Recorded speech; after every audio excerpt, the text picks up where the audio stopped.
Bawat magulang excited sa milestones ng kanilang mga baby. Dagdag pa na dumarami ang mommies na nakapansin na tila kakaiba pero pagkakatulad daw ng kanilang newborn sa ibang sanggol na isinilang ngayong 2025. Ano kayang masasabi rito ng pediatrician? Para bigyan ng mukha ang balita, Mobile Journal, Fatima Baduria. 2 o 3 linggo pa lang, matibay na agad ang leeg. Usap-usapan ng maraming mommy online ang napansin nilang pagkakatulad daw ng kanilang mga newborn this 2025. Lagi niyang inaangat yung ulo niya, lagi niyang ginagalaw niya kaliwa't kanan. Marami pala kami na nakaka-experience din na gano'n. Minsan tinanay ko yung parang tummy time, nadapa lang po siya, gano'n. Tapos yung naitataas niya yung ulo niya. Tapos naano ko po sa TikTok na sa isang page doon na 4 months pa lang pwedeng tummy time. Ay, kako, hindi pa pala pwede si baby. So parang tinigil ko muna siya. Kasi nga hindi pa pala pwede, pero kaya niya na.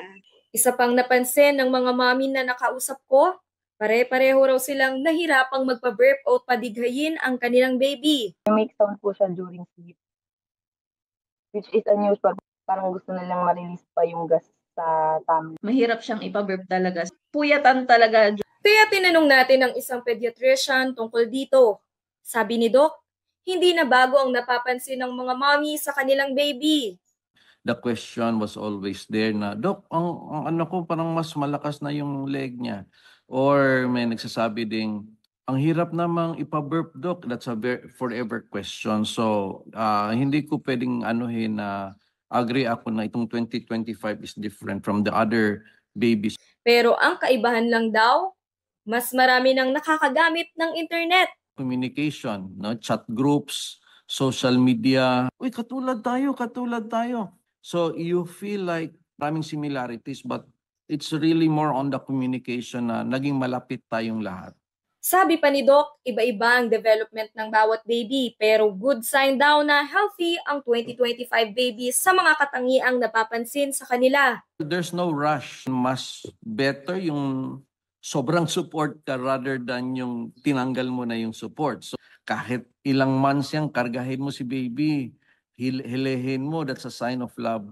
Mabilis man o humahabol pa sa milestones ang inyong baby, dapat ay nakasuporta palagi ang mga magulang sa paglaki nila.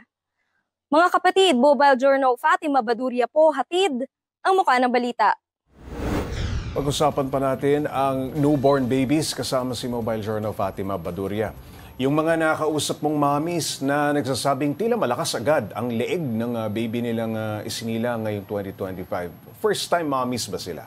Paps, actually lahat sila may mga nauna ng anak. Kaya nga nila nasabi na... Nakumpara? Yes, nakumpara nila na parang yung una kong baby, hindi naman ganito yung... Hindi ganito kabilis yung development. Pero sabi naman ni Doc, paliwanag niya ay iba-iba raw talaga yung development ng bawat baby. No? So merong nauuna, merong nahuhuli at okay lang naman daw yun, Paps. Ayan, Fatima, ayon sa pediatrician, may ilang linggo ba usually na itataas ng baby ang kanilang ulo?